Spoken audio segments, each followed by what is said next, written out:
पुढच्या बातमीकडे वळतोय। 10वी आणि 12वीच्या परीक्षेसाठी कॉपीमुक्त अभियान हे सुरू करण्यात येते। मंत्री पंकज भोयर यांनी या अभियानाचा आढावा घेतला। नागपूर विभागातील 10वी आणि 12वीच्या परीक्षेच्या संदर्भात त्यांनी आढावा घेतला। कार्यशाळेला शिक्षण विभागाच्या अधिकाऱ्यांची देखील उपस्थिती होती।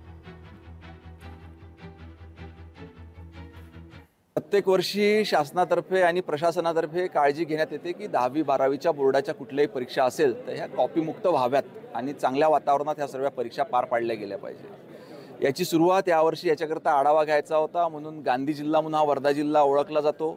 मी देखील या वर्धा जिल्ह्यातला म्हणून याची सुरुवात आज ह्या वर्धा जिल्ह्यातनं आपण ह्या ठिकाणावरून केली आणि प्रशासनातर्फे शासनातर्फे असा प्रयत्न आहे की येणाऱ्या परीक्षा बोर्डाच्या परीक्षा या चांगल्या वातावरणात पार पाडल्या पाहिजे।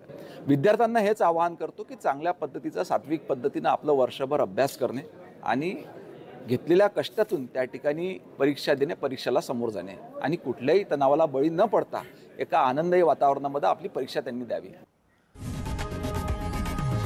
लोकशाही मराठी ऐका, पहा, जागरूक रहा।